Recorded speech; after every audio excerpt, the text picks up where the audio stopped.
Hello and welcome to Mr. Randy's Wine and Spirits. I am Mr. Randy. Today we're going to be talking about a Scotch, McClelland's Lowland single malt Scotch. So, just like the other McClelland's I have, McClelland's doesn't seem to be an actual distiller. They seem to be a company owned by another company that buys up barrels from each region and then sells them off under the McClelland name. Now, that name is disputed from website to website. Mostly what you'll find is that it is a Bowmore product that is imported by Beam Suntory. But let's get a look at this box. Boxes, McClelland boxes, they are nice. Beautiful artwork, solid. Mostly a waste of money. I wonder how much this box or these boxes, or how much are we getting charged for these boxes? How much of that $36 that Mr. Randy paid out the door for this, how much of that $36 do you think this box is costing me? Sorry, didn't mean to. Now this is a Lowland, which is right underneath the Highland, which is right above England. So there's a lot of, did we already do the back? I think I already did the back, right? We'll just, there you go. There's the other three expressions with the space side, according to the website, having a 12-year. But that's the box. Thank you for your support. You can go now. Now, let's take a quick look at the bottle. Not a whole lot different from what was on the box. Leaderfoot Viaduct Melrose. McClelland's Lowland. There's all that good stuff.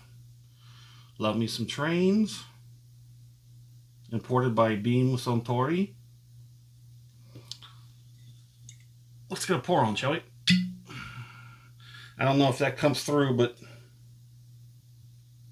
it's a little bit bulbous on the top there. A little skinnier around the rim. Well, there goes that cork. Let's get a pour on, shall we? Very nice. Focus. There we go. Let's get a look at it. It seems to be the same colorish as the Lowland. I don't recall what the space side looks like, but we're going to get out Mr. Randy's handy dandy whiskey color scale. Off screen, we're going to take a good look here. Going down, going down. Looks like a medium to deep brown. Medium to deep brown, probably more core deep brown, but let's get under the nose. Okay, there's a little bit of smoke.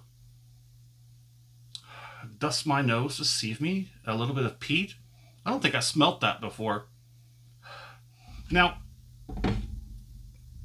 occasionally we come across a bottle of whiskey. Most of us in the Scotch range will find that a bottle, as we drink it down, the oxygen opens it up so that it's a little bit different on the second half of the bottle than it is on the first. Let me know in the comments what kind of bottles you have that do that. Not all of them do. Some of them get better. Very few get worse. Worse than they already start off. So on the nose, you get a little bit of malt, not as malty as the Highland. You get some sweetness. It definitely, maybe that's just tricking me. Maybe there is a little bit of peat in here. Sweetness. I almost want to say a little bit of saltiness, or is that just a trick of the mind? Maybe I've had too much Scotch over the months. And they're all starting to turn into the same. Let's get under the palate.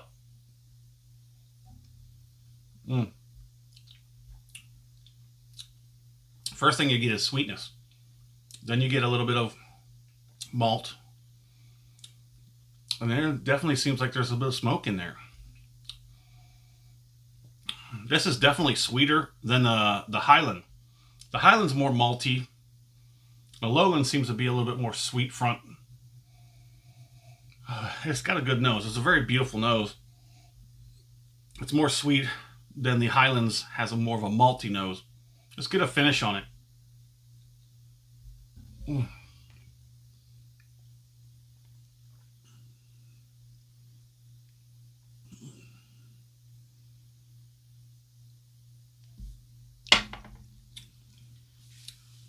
Oh, that's nice.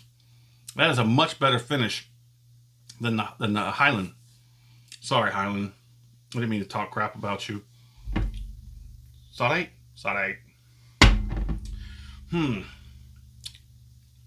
That palate does kind of go in hand with the nose. It's got a little more spice.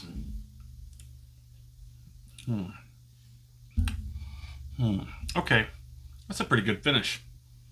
I don't think it's as smooth of a finish as the Highland, but I think that's a trade-off. There's a little bit more of like it's all over the mouth, right? It goes in and it just goes all over the place. And it all kind of moves from the front to the back, and it dissipates in the front and then like sits on the back. Not much of a heat on the back as the Highland, but it's not bad. If you like a toned down finish, especially the heat in the back, you probably enjoy the Lowland over the Highland. Can't remember off the top of the head right now about how the space side went, but we all know that Islay, there's a reason why they charge you a lot more. Like I think it's $12, almost $15 more for that Islay than the rest of these. So Mr. Randy paid 35 something, 36 out the door. I would have to put this in the same right next to the Highland. As far as it being under 30 would be my fair price. Would I pick this up again? If I got it well below 30, I definitely think this would be a better pickup than the Highland. But as I said, much lower than a $30 price point. It's a good whiskey, but I don't think I would buy this again unless I got an incredible deal I just couldn't pass up.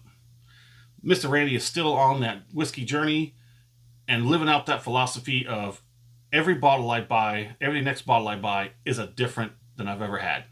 I always want to experience something new every single bottle I buy. Now, yes, occasionally I will pick up something for my stash, but we keep moving forward. So let's say my score on this, I'm going to give this a solid 3 out of 5. I gave the Highlands a weak 3 out of 5. I like the Lowland better than the Highland, so I'm going to give it a solid 3 out of 5. I think that's pretty good. So let us know what you think. What's your score on such a thing? If you've had McClelland's, which one have you had? Have you had all of them? Have you had the 12-year? Have you even seen the 12-year? Let us know in the comments. Anyways, thanks for stopping by here at Mr. Randy's Wine and Spirits. I am Mr. Randy. You have a good one.